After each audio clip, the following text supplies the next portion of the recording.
Hello students, welcome back to our channel Math Wise. I hope बहुत अच्छे हैं आप सब। एंड आज हम क्लास 8 रैशनल नंबर्स को कंटिन्यू कर रहे हैं। बच्चों, हमने पिछले क्लास में दो इंपॉर्टेंट प्रॉपर्टी सीखे थे, commutative property, associative property, and हमने उसके ऊपर बेस्ड कुछ क्वेश्चंस भी सॉल्व किए हैं। हमने जीरो का रोल क्या होता है, वन का रोल क्या होता है, हमने इसको बहुत डिटेल में समझा था। एंड आज हम क्या करने वाले हैं, आज के सेशन में हम इस चैप्टर की सबसे लास्ट और सबसे इंपॉर्टेंट, डेफिनेटली सबसे इंपॉर्टेंट प्रॉपर्टी जो है, जिसपे बहुत सारे इंपॉर्टेंट क्वेश्चंस आते हैं एग्जाम में, हम वो सीखने वाले हैं और उसको बोलते हैं बच्चों डिस्ट्रीब्यूटिव प्रॉपर्टी। लेकिन डिस्ट्रीब्यूटिव प्रॉपर्टी पे जाने से पहले ऐसे दो छोटे छोटे टॉपिक्स हैं जो कि एनसीईआरटी में, अगर आप एनसीईआरटी बुक अभी लेटेस्ट जो है उसे आप परचेज करेंगे या डाउनलोड करेंगे ऑनलाइन, तो उसमें आपको वो टॉपिक्स लिखे हुए नहीं दिखेंगे स्पेसिफिकली, लेकिन वो इतने इंपॉर्टेंट हैं, बहुत सिंपल सी चीज समझाते हैं वो।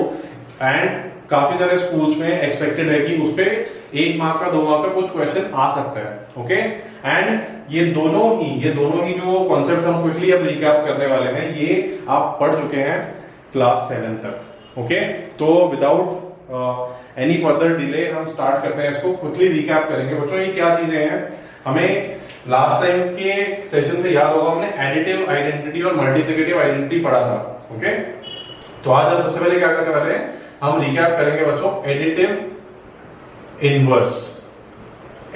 Inverse of a number. किसी भी नंबर का एडिटिव इनवर्स क्या होता है। ओके, एंड इसको हम एक और नाम से भी जानते हैं, which is called negative of a number.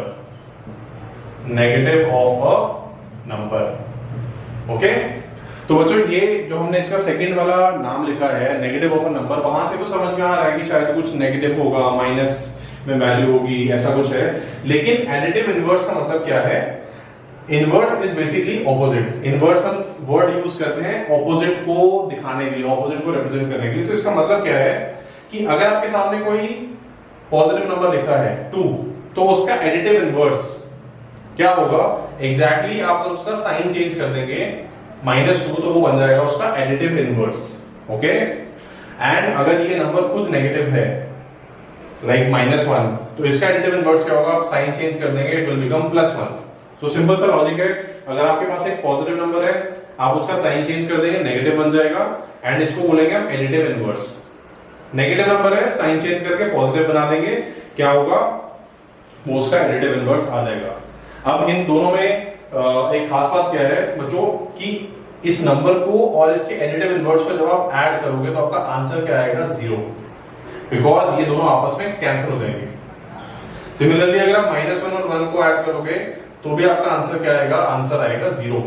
Again they will cancel out. ठीक है, तो ये एक तरीका है आइडेंटिफाई करने का कि एडिटिव इनवर्स अगर आपने निकाला है और आपको वेरीफाई करना है, तो आप दोनों को ऐड करके देख सकते हैं, आंसर हमेशा क्या आएगा? 0। एंड क्योंकि यहाँ आंसर 0 आ रहा है, तो 0 से रिलेटेड एक खास बात क्या है बच्चों, 0 एक ऐसा नंबर है जो खुद का एडिटिव इनवर्स है। बिकॉज बच्चों 0 का कोई साइन नहीं होता, 0 is neither positive nor negative. तो अगर आपसे पूछा जाए कि 0 का एडिटिव इनवर्स क्या होता है, तो it will be 0 itself. Okay, 0 का एडिटिव इनवर्स क्या होगा? 0 itself, because it is neither positive nor negative. So इसको अगर हम कंटिन्यू करें, तो फॉर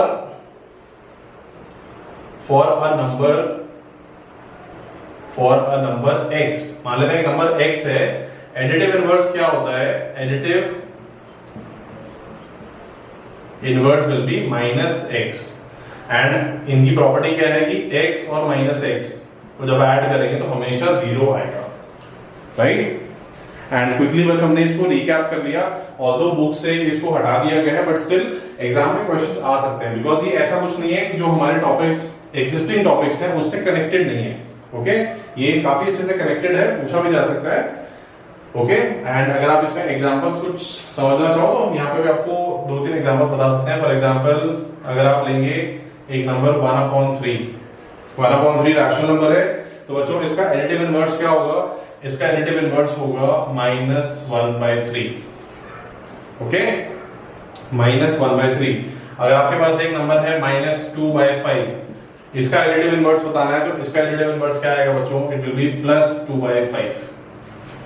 ओके, एंड 0 की जहां तक हमने बात की है, तो 0 का एडिटिव इनवर्स खुद 0 ही होता है। सो इन पॉइंट्स को आप ध्यान रखेंगे, इन पॉइंट्स को आप डेफिनेटली नोट करेंगे। जस्ट नोट दिस डाउन कि एडिटिव इनवर्स क्या है, नेगेटिव ऑफ नंबर क्या होता है। एग्जांपल्स चाहें तो आप नोट कर सकते हैं। एंड देन हम सेकंड पॉइंट को रिकैप करते हैं, जो कि है मल्टीप्लिकेटिव इनवर्स। वो ज्यादा इंपॉर्टेंट है एंड उसको हम एक और नाम से भी जानते हैं। आप थोड़ा याद करने की कोशिश करेंगे एंड कमेंट डाउन बिलो कि मल्टीप्लिकेटिव इनवर्स का दूसरा नाम क्या होता है before we start discussing it. Okay बच्चों, तो आपके सामने है पॉइंट नंबर 2 जो हम रिकैप करने वाले हैं। एंड जिन्होंने भी गेस किया था, जिनको भी याद आ गया कि इसको हम क्या बोलते हैं, तो आपके सामने लिखा हुआ है multiplicative inverse also known as reciprocal of a number. तो किसी नंबर का रेसिप्रोकल क्या होता है, उसी को हम मल्टीप्लिकेटिव इनवर्स से बोलते हैं। तो बच्चों लॉजिक बहुत सिंपल है। लॉजिक क्या है इसमें कि आपके पास अगर एक p बाई क्यू फॉर्म है, okay, p by Q form आपके पास है, तो आप उसको उल्टा कर देंगे। उल्टा कैसे कर देंगे? हम डिनोमिनेटर को न्यूमरेटर में ले आएंगे और न्यूमरेटर को ले जाएंगे और डिनोमिनेटर को ले जाएंगे न्यूमरेटर में, करेक्ट? सो बेसिकली न्यूमरेटर और डिनोमिनेटर को हमें आपस में एक्सचेंज करना है और इस प्रोसेस में क्या होगा, आपके पास जो नया नंबर आएगा हम उसको बोलेंगे रेसिप्रोकल और मल्टीप्लिकेटिव इनवर्स, करेक्ट?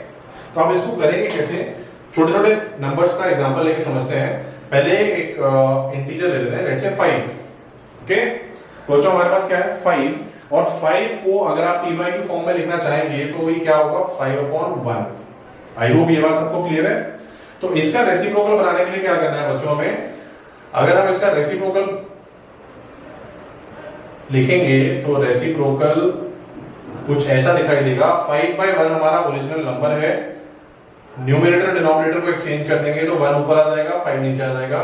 तो एग्जैक्टली क्या दिखेगा 1/5, ओके? एंड बच्चों यहाँ पे पॉजिटिव या नेगेटिव नंबर का कोई चेंज नहीं होता, यानी कि आप जब रेसिप्रोकल निकालेंगे तो पॉजिटिव या नेगेटिव वैल्यू चेंज नहीं होगी, मतलब उसका साइन सेम रहेगा, ओके?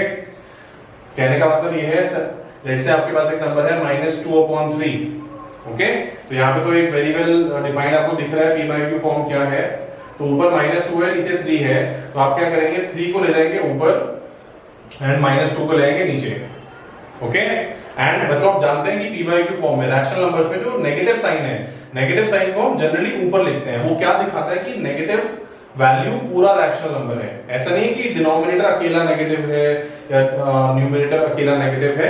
हम जनरली क्या करते हैं, हम उसको लिख के बताते हैं -3/2। सो लॉजिक क्या है, आपको न्यूमरेटर और डिनोमिनेटर को आपस में एक्सचेंज करना है, ओके?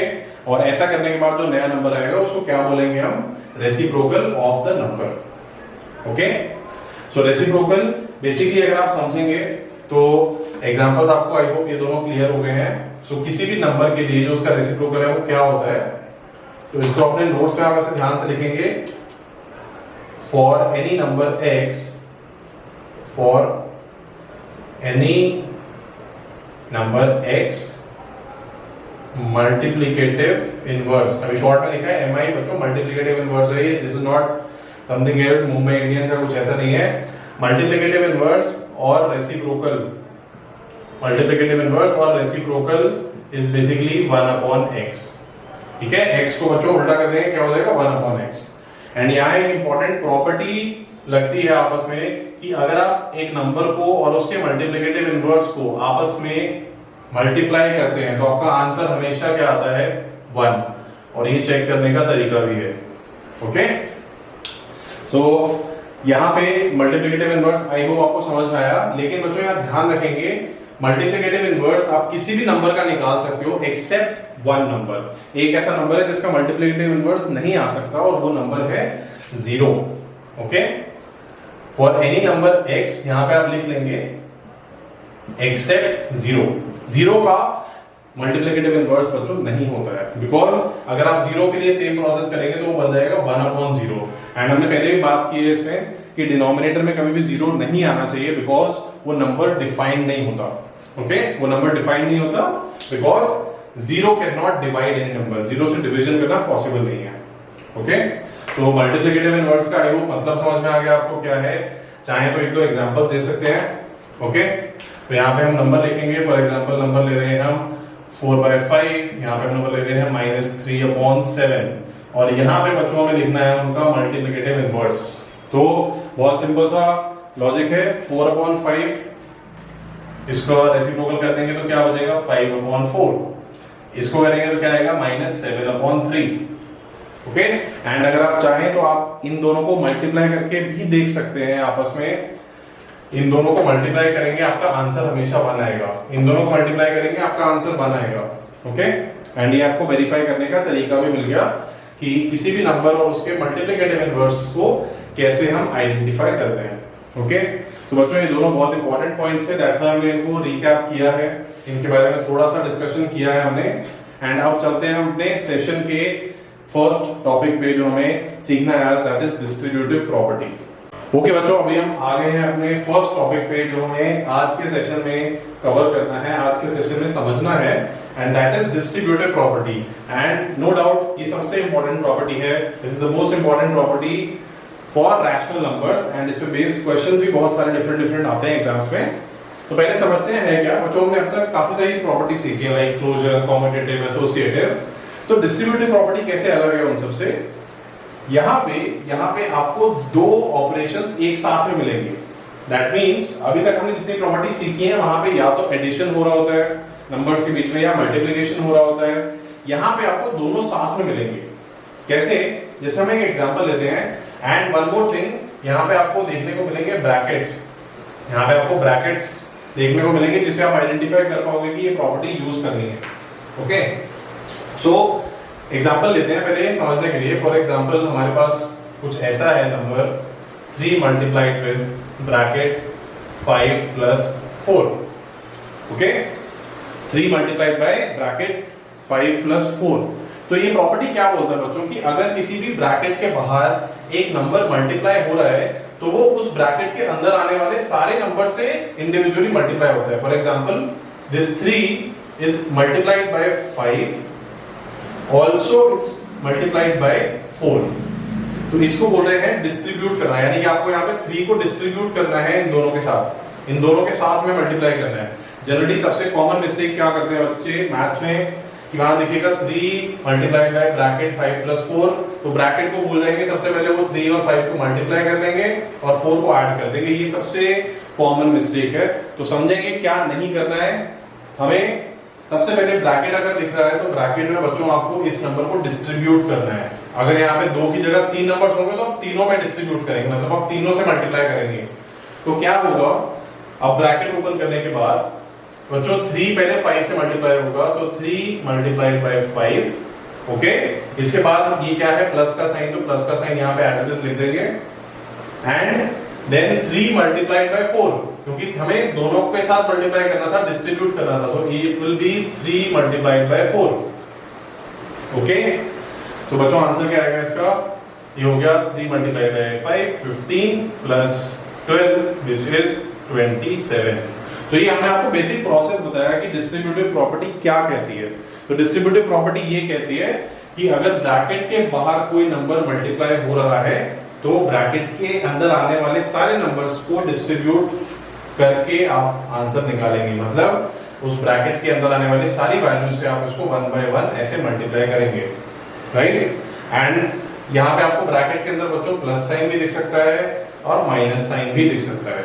ओके, तो जब भी कुछ ऐसा नंबर हमें दिखाई देगा, ऐसा एक्सप्रेशन दिखाई देगा, ऐसा फॉर्मेट दिखाई देगा, तो हम उसमें क्या करेंगे, हम उसमें डिस्ट्रीब्यूटिव प्रॉपर्टी लगाते हैं। ओके, तो आइडेंटिफाई करने का तरीका क्या है, यहाँ पे आपको मल्टीप्लिकेशन के साथ या तो प्लस या माइनस साइन दिखाई देगा और यहाँ पे ब्रैकेट्स आपको डेफिनेटली दिखाई देंगे। ओके, सो ये हो गया बच्चों डिस्ट्रीब्यूटिव प्रॉपर्टी का बेसिक मीनिंग। एंड इसको अगर हम प्रॉपर एक्सप्रेशन की फॉर्म में लिखना चाहेंगे तो कुछ ऐसा दिखाई देगा, for any 3 numbers, for any 3 numbers A, B and C। मान लेते हैं हमारे पास 3 नंबर्स हैं A, B and C। तो ये प्रॉपर्टी क्या बोलती है, तो ये प्रॉपर्टी बोलती है कि जब आप डिस्ट्रीब्यूशन करेंगे, डिस्ट्रीब्यूटिव प्रॉपर्टी अप्लाई करेंगे, सो it will look like this. ये कुछ ऐसा दिखाई देगा, if A is multiplied by bracket B plus C, जो हमने एग्जांपल अभी लिया था, तो क्या होगा, A gets multiplied by B, that is A into B, then this plus sign plus A into C। Okay, I hope ये बात आपको क्लियर हुई है। तो ये इसका फर्स्ट मेथड है जहां पे एडिशन हो रहा होगा मल्टीप्लिकेशन के साथ। और दूसरा पॉसिबिलिटी क्या है बच्चों, दूसरा आपको दिखाई देगा जहां पे सेम ऐसे ही 3 नंबर्स हैं but a is multiplied by b minus c, तो वहां पे भी बिल्कुल प्रोसेस सेम रहने वाली है, कुछ चेंज नहीं होगा। सो यहां पे क्या होगा बच्चों, a will be multiplied by b, so a into b, और सिर्फ डिफरेंस क्या है बच्चों, यहाँ आ जाएगा माइनस साइन जो कि ब्रैकेट के अंदर था, और आगे क्या आएगा a इंटू सी। तो इस पूरे प्रोसेस को हम क्या बोलते हैं, डिस्ट्रीब्यूटिव प्रॉपर्टी। एंड अगर आप थोड़ा और डिटेल में जाएंगे तो इसको बोलते हैं डिस्ट्रीब्यूटिव प्रॉपर्टी ओवर मल्टीप्लिकेशन। तो यहाँ पे मल्टीप्लिकेशन के साथ डिस्ट्रीब्यूशन हो रहा है। तो लॉजिक बहुत सिंपल है। लॉजिक क्या है, ब्रैकेट देखेंगे, ब्रैकेट के बाहर जो भी नंबर है उसको ब्रैकेट के अंदर वाली सारी वैल्यूज के साथ ऐसे मल्टीप्लाई करेंगे। ओके, मैं ये एरोज इसलिए बना रहा हूं यहाँ पे ताकि आपको ध्यान रखें, आपको समझ में आता है कि डिस्ट्रीब्यूशन कैसे होता है। ओके, तो अगर आपको प्रॉपर्टी पहले समझ में आ गई है तो आगे चलने से पहले इसका कोई भी हम एग्जांपल लें, इस पे क्वेश्चन सॉल्व करें। आप क्या करेंगे बच्चों, आप सबसे पहले इस प्रॉपर्टी को एज इट इज नोट करेंगे। ओके, इस प्रॉपर्टी को नोट करेंगे और इसके बाद हम चलते हैं एक और इंपॉर्टेंट पॉइंट पे and then we will solve our questions. Okay बच्चों, आगे चलते हैं और क्वेश्चन सॉल्व करने से पहले एक बहुत इंपॉर्टेंट पॉइंट है, और वो पॉइंट क्या है बच्चों, डिस्ट्रीब्यूटिव प्रॉपर्टी तो हमने सीख लिया, हमें समझ में आ गया क्या है, लेकिन अगर आपने थोड़ा सा उसके बारे में सोचा होगा तो डिस्ट्रीब्यूटिव प्रॉपर्टी एक्चुअली क्या कर रहा है, वो एक्चुअली आपके सॉल्यूशन को 2 स्टेप्स बढ़ा रहा है। ओके, तो जैसे हमने पिछली बार, अभी हमारा टॉपिक क्या है, टॉपिक नहीं है, सिंपल डिस्ट्रीब्यूटिव प्रॉपर्टी का ही एक इंपॉर्टेंट पॉइंट है। सो इस पे आने से पहले अगर आप पिछले एग्जांपल को देखें, हमने क्या किया था बच्चों, हमने दिया था 3 मल्टीप्लाइड बाय 5 प्लस 4। ओके, हमने इसको कुछ ऐसे डिस्ट्रीब्यूट किया, हमने इसको मल्टीप्लाई किया 5 के साथ, इसको मल्टीप्लाई किया 4 के साथ, फिर दोनों प्रोडक्ट को हमने फाइनली ऐड किया और हमारा आंसर आया था 27, राइट। लेकिन बच्चों ऐसा हमें क्यों करना है जब हमारा एक स्टेप 2 स्टेप बच सकता है। फॉर एग्जाम्पल, आपके दिमाग में क्वेश्चन आएगा कि सर मैं इसको डिस्ट्रीब्यूट क्यों करूं जब मुझे ब्रैकेट के अंदर होने वाला एडिशन ज्यादा आसान लग रहा है, मुझे इसके अंदर जो एडिशन हो रहा है वो इजीली समझ में आ रहा है, तो ये मल्टीप्लिकेशन करने की जरूरत क्या है। तो दैट मीन्स इसको अगर हम इस तरह से सॉल्व करें कि 5 प्लस 4, हमने ब्रैकेट को ही पहले सॉल्व कर दिया, तो यहाँ क्या हो जाएगा 9, और बाहर क्या रहेगा 3 मल्टीप्लाइड बाय 9, तो आंसर बच्चों क्या आएगा, बहुत सिंपली आ गया ना एक स्टेप में 27। तो इसका मीनिंग क्या है बच्चों कि डिस्ट्रीब्यूटिव प्रॉपर्टी जो है, हम एक्चुअली डिस्ट्रीब्यूटिव प्रॉपर्टी का ऑपोजिट यूज करते हैं क्वेश्चंस में, जिसको हम क्या बोलते हैं, जिसको हम लेमैन टर्म्स में या अपनी नॉर्मल लैंग्वेज में जो हम बात करते हैं डे टू डे टीचर्स के साथ, अपने क्लासमेट्स के साथ, हम बोलते हैं बहुत बार ऐसे कि हम कॉमन ले रहे हैं। ओके, हम 2 या 3 टर्म्स में से हम कुछ कॉमन निकाल रहे हैं, तो उसको टेकिंग कॉमन जो है basically it is the opposite of distributive property. Okay, so taking common is opposite of distributive property. अब आप सोचोगे ये क्या बात है, हमने डिस्ट्रीब्यूटिव प्रॉपर्टी क्यों पढ़ी जब हमें एक्चुअली उसका ऑपोजिट ही पढ़ना है। तो रीजन बहुत सिंपल है बच्चों, आप डिस्ट्रीब्यूटिव समझोगे तो उसका ऑपोजिट आपको और जल्दी समझ में आएगा। So opposite of distributive property. So exactly क्या होने वाला है हमारे क्वेश्चंस में, हमें ऑलरेडी डिस्ट्रीब्यूट करके, यानी कि हमें बड़ा एक्सप्रेशन दिया जाएगा, जैसे कि a multiplied by b plus a multiplied by c। तो आपको क्वेश्चंस में क्या होगा, क्वेश्चंस में आपको ऐसा फॉर्मेट, ऐसा पिक्चर दिखाई देगा कुछ, तो आपको क्या करना है बच्चों, आपको इनमें से कॉमन निकालना है। आपको क्या करना है, डिस्ट्रीब्यूटिव प्रॉपर्टी का ऑपोजिट करना है, रिवर्स स्टेप में जाना है। ओके, तो रिवर्स में जाने को क्या बोलते हैं, कॉमन निकालना। तो आप देखेंगे ये हमारे पास जो 2 टर्म्स है, पहली टर्म क्या है a इंटू बी और दूसरी a इंटू सी, इनमें क्या कॉमन है, इनमें कॉमन है बच्चों a। सो हम इस a को और मल्टीप्लिकेशन साइन को हम बाहर कॉमन लिख लेंगे और यहां लगा देंगे एक ब्रैकेट, और ब्रैकेट के अंदर क्या रह जाएगा, जो भी कॉमन नहीं आया, दैट मींस यहां से क्या बचेगा b, और ये साइन बच जाएगा प्लस, और यहां बच जाएगा c।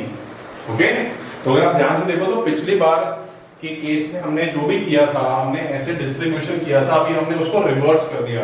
मतलब अगर मैं इस वीडियो को रिवर्स में प्ले करूंगा तो आपको लगेगा कि हम वापस से अपने स्टेप 1 पे आ गए। सो हमें एक्चुअली क्वेश्चंस में ये यूज करना है। एंड क्यों यूज करना है, अभी अभी हमने जो एग्जांपल लिया उससे समझ में आ गया, क्योंकि ऐसे क्वेश्चंस इजीली सॉल्व होते हैं, ऐसे हमारा आंसर जल्दी आता है, हमारे नंबर ऑफ स्टेप्स कम हो जाते हैं। एंड सेम चीज अप्लाई होगी बच्चों जब आप सब्ट्रैक्शन साइन देखोगे, तब भी फॉर एग्जांपल आपको दिखेगा a multiplied by b minus a multiplied by c, तो फिर से हम क्या करेंगे, जो कॉमन पार्ट है a उसको मल्टीप्लिकेशन साइन के साथ बाहर ले आएंगे और अंदर क्या बचेगा b minus c। Okay, I hope ये पॉइंट अच्छे से क्लियर हुआ, ये बात समझ में आई। एंड इसको अप्लाई कैसे करना है क्वेश्चंस में सीखते हैं। एग्जांपल के लिए अगर आप देखो यहाँ पे, तो मैं आपके सामने एग्जांपल ले रहा हूं बच्चों। एग्जांपल है 1/2 multiplied by 3/5 plus 3/2 multiplied by 3/5। Okay, तो आपके सामने ये एक सिंपल सा स्टेटमेंट मैंने लिखा है, रैशनल नंबर्स लिखे हैं, मल्टीप्लाई भी हो रहा है, एडिशन भी हो रहा है। तो आप देखेंगे इसमें क्या होगा, फर्स्ट केस है ये, मल्टीप्लिकेशन आपको दिख रहा है, एडिशन भी दिख रहा है, एंड 3/5 दोनों जगह कॉमन है, दोनों जगह सेम है। तो आप क्या करेंगे, 3/5 को आप ब्रैकेट के बाहर ले आएंगे, एंड 3/5 के साथ साथ बाहर क्या आएगा, मल्टीप्लिकेशन का साइन, और अंदर क्या बच जाएगा बच्चों, अंदर बच जाएगा जो भी कॉमन नहीं है। तो क्या कॉमन नहीं है हमारे पास यहां से 1/2 कॉमन नहीं है और यहां से 3/2 कॉमन नहीं है। ओके, एंड जब आप ऐसा कर लेंगे तो आपका नेक्स्ट एक और स्टेप में इसका आंसर आ जाएगा। आप सिंपली इस ब्रैकेट को सॉल्व करेंगे, सॉल्व करने के बाद एक छोटा सा नंबर बचेगा, उसको आप 3/5 से मल्टीप्लाई कर देंगे। ओके, तो आई होप ये बात आपको समझ में आई कि what is the opposite of distributive property, and जिसको हम अपने कॉमन लैंग्वेज में क्या बोलते हैं, डे टू डे डिस्कशंस में टेकिंग कॉमन। हम बोलते हैं कि हम कॉमन निकाल रहे हैं। तो ये पूरा प्रोसेस है जो ये समझा रहा है कि कॉमन निकालने का मतलब क्या होता है। एंड समझ में आया आपको, तो इस पॉइंट को भी नोट करेंगे। इस पॉइंट को नोट करने के बाद हम कंटिन्यू करते हैं इसका एप्लीकेशन। पहले एक क्वेश्चन सॉल्व करते हैं एंड समझते हैं कि इस प्रॉपर्टी का एप्लीकेशन कैसे होता है। ओके बच्चों, हमारे सामने क्वेश्चन है जो भी हमने टॉपिक अभी सीखा उसके ऊपर। एंड ये क्वेश्चन कहां से, क्वेश्चन हमारा एनसीईआरटी बुक से ही है। आप पेज नंबर 12 पे देखेंगे तो वहां पे अलग से हाईलाइट करके दिखाया गया ब्लू कलर में क्वेश्चंस को। तो क्वेश्चन बहुत सिंपली आपको बता रहा है क्या करना है, फाइंड द वैल्यू। आपके सामने रैशनल नंबर्स को दिखाया गया, मल्टीप्लाई हो रहा है, एडिशन हो रहा है, आपको इस पूरे एक्सप्रेशन की वैल्यू निकालनी है यूजिंग डिस्ट्रीब्यूटिविटी। ओके, एंड क्योंकि ये बहुत सबसे पहला क्वेश्चन है तो यहाँ पे आपको बहुत क्लियरली बताया गया है कि फाइंड यूजिंग डिस्ट्रीब्यूटिविटी। तो आपको हिंट मिल रहा है कि डिस्ट्रीब्यूटिव प्रॉपर्टी यूज होगी यहाँ पे, लेकिन एग्जाम में बच्चों हमेशा नहीं दिखाई देगा ऐसा। तो इसीलिए जो टॉपिक हमने सीखा उसको डिटेल में जानना जरूरी है कि आइडेंटिफाई कैसे करेंगे हम कि मुझे डिस्ट्रीब्यूटिव प्रॉपर्टी लगानी है। तो पहले तो हमें दिख रहा है कि बच्चों यहाँ पे मल्टीप्लिकेशन भी हो रहा है, एडिशन भी हो रहा है। तो पहला पॉइंट क्लियर हो गया, और यहाँ पे 7/5 जो है वो कॉमन भी दिख रहा है मुझे। ओके, सो अगर हम डिस्ट्रीब्यूटिविटी नहीं लगाएंगे तो क्या ये क्वेश्चन सॉल्व नहीं हो पाएगा? ऐसा नहीं है। ओके, ऐसा नहीं है, बिकॉज हम तब सिंपली इसको मल्टीप्लाई करेंगे आपस में, इन दोनों को मल्टीप्लाई करेंगे, जो आंसर आएगा उनको ऐड कर देंगे। ओके, एंड फाइनली सिंप्लीफाई करके बता देंगे कि ये वैल्यू है। लेकिन डिस्ट्रीब्यूटिविटी हमारा जो क्वेश्चन है उसको सिंपल कैसे बनाती है बच्चों, ध्यान से देखेंगे। यहां आपको क्लियरली दिखाई दे रहा है कि दोनों नंबर्स में 7/5 क्या है, 7/5 कॉमन है। और हम जानते हैं बच्चों की जब भी आपको इन दोनों में कुछ कॉमन दिख रहा हो तो कॉमन वैल्यू को हम निकालेंगे बाहर। तो कॉमन वैल्यू को क्या करेंगे, बाहर निकालेंगे, और 7/5 अकेला कॉमन नहीं आएगा, मल्टीप्लिकेशन साइन भी बाहर आ जाएगा साथ में। तो बच्चों ब्रैकेट के अंदर क्या बचेगा, ब्रैकेट के अंदर यहां से बचेगा -3/12। ओके, और उस साइड से क्या आएगा, लेकिन उससे पहले ध्यान देंगे ये प्लस साइन को नहीं भूलेंगे, प्लस साइन आएगा बीच में, और यहां से 5/12 आ जाएगा ब्रैकेट के अंदर।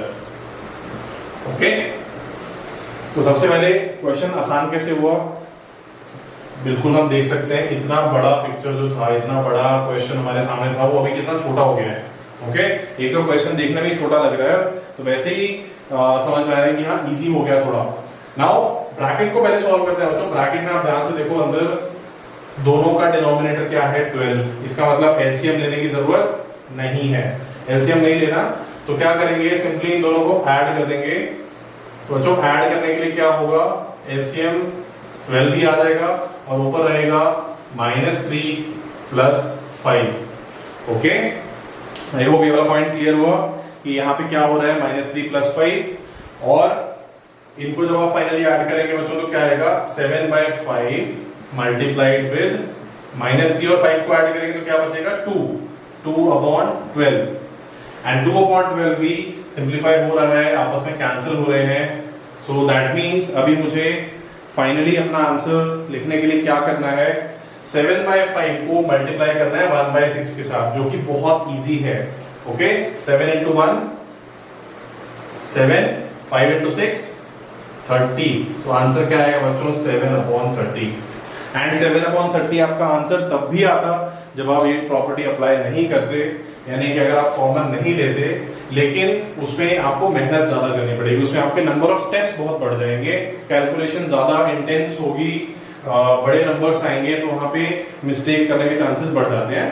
तो डेफिनेटली जहां पे भी हमें दिखेगा कि डिस्ट्रीब्यूटिव प्रॉपर्टी यूज हो रही है, हम अप्लाई करेंगे और उसके हेल्प से क्वेश्चन को इजीली सॉल्व करेंगे। ओके, सो क्वेश्चन समझ में आया, वीडियो को पॉज करके नोट करेंगे, इसको समझेंगे कि कैसे हमने कॉमन लिया, कैसे आगे के स्टेप्स हुए, सॉल्व कैसे हुआ, एंड एक और क्वेश्चन करते हैं इस प्रॉपर्टी को और अच्छे से क्लियर करने के लिए। ओके बच्चों, अभी हमारे सामने आ चुका है एक और क्वेश्चन है, सेम काम करना है हमें, find the value using distributivity. उसी क्वेश्चन का सेकंड पार्ट है पेज नंबर 12 पे। तो यहाँ पे नंबर साइज में बच्चों 9/16 मल्टीप्लाइड बाय 4/12, ये हमारा फर्स्ट ब्रैकेट है, और दूसरे ब्रैकेट में क्या दिख रहा है, 9/16 मल्टीप्लाइड बाय -3/9। ओके, तो इसका मीनिंग ये है, इसका मीनिंग है बच्चों कि यहाँ पे आपको पहले कॉमन पार्ट ढूंढना है। दोनों में कॉमन क्या है, तो कॉमन मुझे इजीली दिखाई दे रहा है, इजीली समझ में आ रहा है कि 9/16 क्या है बच्चों, दोनों में कॉमन। तो इसको अगर हम कॉमन ढूंढ चुके हैं तो इसको क्या करेंगे, पहले ब्रैकेट्स के बाहर लेके आ देंगे। तो ब्रैकेट्स के बाहर लाने से क्या होगा, 9/16 एंड मल्टीप्लिकेशन का साइन आ जाएगा ब्रैकेट के बाहर, तो अंदर क्या बचेगा बच्चों, अंदर बचेगा इधर 4/12 प्लस, ये प्लस साइन आएगा, इसको नहीं भूलेंगे, एंड यहां से क्या बचेगा बच्चों, -3/9। ओके, यहां तक समझ में आया। नाउ अब हमें क्या करना है, ऑब्वियसली हमें ब्रैकेट को सॉल्व करना है, और ब्रैकेट को सॉल्व करने के बाद जो भी बचेगा वैल्यू उसको इससे मल्टीप्लाई कर देना है, करेक्ट। एंड अभी आप सबको देख के शायद लग रहा होगा कि ये ब्रैकेट जो है, ये ब्रैकेट थोड़ा सा मुश्किल है सॉल्व करना, एलसीएम लेना पड़ेगा, फिर मल्टीप्लाई करना पड़ेगा, लेकिन ऐसा नहीं है।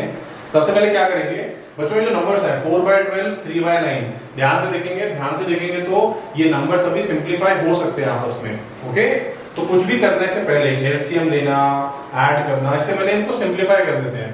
तो बच्चों 4 और 12 आपस में हो जाएंगे कैंसिल, कुछ ऐसा बचेगा 1/3, और यहाँ क्या होगा -3/9, ये भी कैंसिल हो जाएगा, तो क्या बचेगा 1/3। सो फाइनली ये कुछ ऐसा आएगा, 9/16 मल्टीप्लाइड विद 1/3 प्लस यहां पे क्या आएगा बच्चों, -1/3। एंड ये देखते ही आपको समझ में आ जाएगा कि क्वेश्चन तो बहुत ज्यादा आसान है, ये तो पिछले वाले से भी ज्यादा आसान हो गया। क्यों, क्योंकि यहाँ पे जो +1/3 और -1/3 है, ये एक दूसरे से क्या हो जाएंगे, एक दूसरे से हो जाएंगे कैंसिल। ओके, ये एक दूसरे का एडिटिव इनवर्स है, राइट। अभी भी सीखा था हमने इस सेशन में स्टार्टिंग में कि ये नंबर को अगर आप उसके एडिटिव इनवर्स में प्लस करोगे तो 1/3 और -1/3 आपस में कैंसिल हो जाएंगे, और फाइनली आपके पास आंसर क्या बचेगा बच्चों, 9/16 मल्टीप्लाइड बाय, जब ये कैंसिल हो गए तो क्या बचा, 0, और आप 0 से किसी को भी मल्टीप्लाई करोगे तो आपका फाइनल आंसर क्या आएगा, 0। ओके, सो बच्चों ऐसा होता है, एग्जाम्स में भी अक्सर होता है कि हमें जो क्वेश्चन दिया जाता है वो एक्चुअली उतना डिफिकल्ट नहीं है, लेकिन हमें थोड़ा सा उसको ध्यान से देखना पड़ता है, हमें समझना पड़ता है नंबर्स क्या हैं, सिंप्लीफाई करना पड़ता है। टेंशन नहीं लेंगे बड़े नंबर्स को देख के, एक्चुअली वो क्वेश्चन बहुत इजी निकल सकता है। ओके, सो इस क्वेश्चन के साथ में हम क्या करेंगे, हम आज का सेशन यहीं पे एंड करते हैं। ओके, आई होप आपको डिस्ट्रीब्यूटिव प्रॉपर्टी का मीनिंग समझ में आया। डिस्ट्रीब्यूटिव प्रॉपर्टी का ऑपोजिट क्या होता है, उल्टा क्या होता है उसका, टेकिंग कॉमन, और टेकिंग कॉमन को क्वेश्चंस में कैसे अप्लाई करते हैं वो भी आपको समझ में आया। नाउ अगली क्लास में हम क्या करेंगे, अगली क्लास में इस चैप्टर के जो भी क्वेश्चंस बच गए हैं, हमने सारे टॉपिक्स कवर कर लिए हैं by the way, and topic सारे कवर हो चुके हैं। तो अब इस पे बचे हुए जो भी क्वेश्चंस हैं इंपॉर्टेंट, उन क्वेश्चंस को कंप्लीट करके हम अपना फर्स्ट चैप्टर खत्म करेंगे। ओके, तो बच्चों till then revise this concept, keep practicing. आपको ऐसे क्वेश्चंस और भी मिलेंगे, आप एग्जाम्पल्स में भी हम ढूंढ सकते हैं इनको, एंड आपको दूसरे बुक्स में भी डेफिनेटली मिलेंगे, and we will also practice more questions in the coming classes. तो till then take care, and video अच्छा लगा आपको, कॉन्सेप्ट समझ में आया तो like the video, share it with your friends and classmates, and subscribe to our channel Mathwise. See you all next time, thank you.